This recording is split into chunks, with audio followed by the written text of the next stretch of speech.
Hello everyone and welcome to our channel today.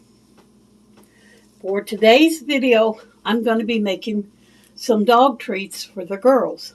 And I have lots of different recipes for different flavors of dog treats. But this recipe here is the easiest and simplest one, I think, in my recipe book. And the girls really love it. So let me show you the ingredients that you need and get started with it. The first thing you're going to need is a cup of flour. Now, I use regular flour, all-purpose. I guess you could use self-rising if you wanted, and you'd make your treats a little puffier, but it's not necessary. Use a can of tuna, and I use a small can of tuna, juice included, so don't drain it. I'm going to use all that. 1 egg. Any size, you can use a large, jumbo, medium, small, whatever size eggs you have on hand. And then you're going to need 1/4 cup of cheese. And you can put more cheese in there, more or less, depending on your dog's liking. Now, the first thing you need to do is mix your flour with the tuna. So we're going to throw our tuna in there first.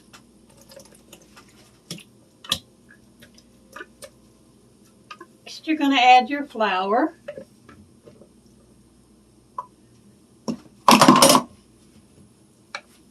And you just mix this all together until it's blended very well.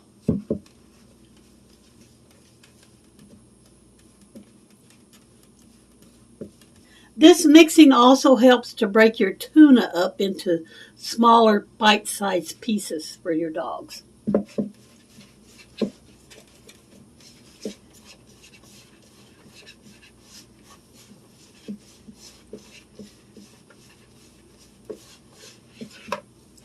Once you have that mixed up as best as you can get it, next you're going to add your egg.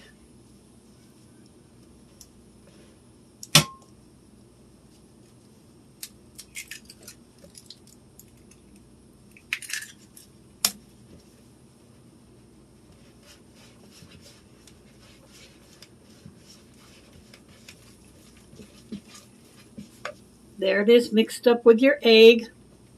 And then the last thing you're going to add is the cheese.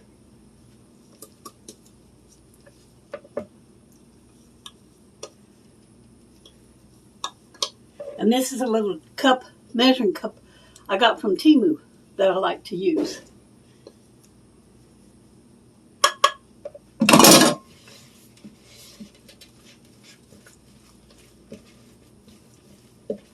Here's what your treats should look like at this point. Then the next thing you're going to do is spread it out very thinly onto your baking sheet. This says an 8x8 pan, but I always use a regular cookie sheet. And I always line it with parchment paper to make it easier.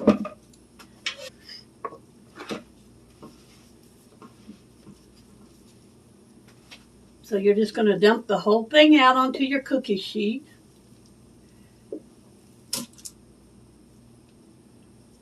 Get as much of it out of the bowl as you can.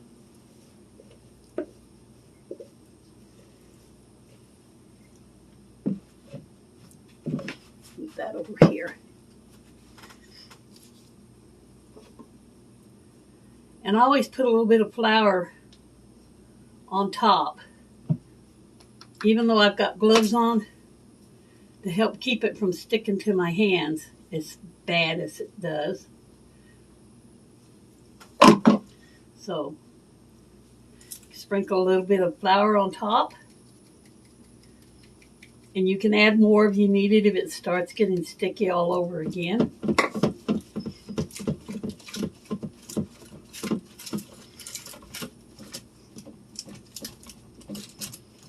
If you want to use a rolling pin on this, that's possible. You can do that.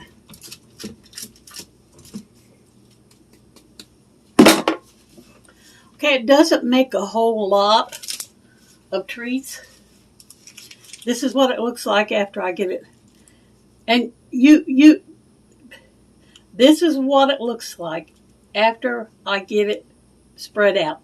and you can make it as thick or thin as you would like it to be. Then after this, you're going to bake it in your oven for 20 minutes. So I'll be back when 20 minutes are up.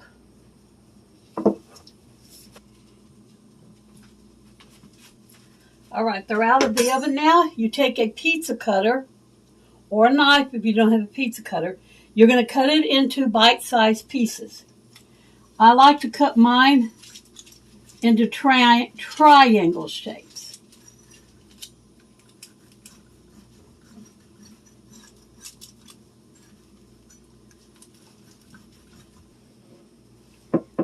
Because the pan's still hot. Here's how they're cut into triangles. And I've got 2 dogs down on the floor waiting because they smell it. Then at this point, you're going to put it back in the oven, turn it down to 275, and cook it for another 20 minutes. So I'll see you in 20 minutes.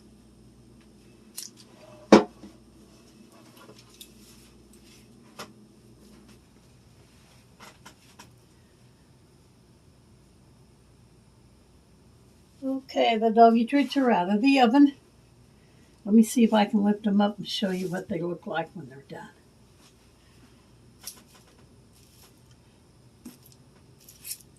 Now they're too hot right now to let the girls do a taste test sample on them.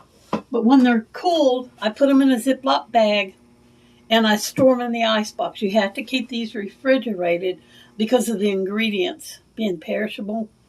Then when the girls go outside and do their business, when they come in, they each get a little treat. See the little triangle shapes that I cut them into.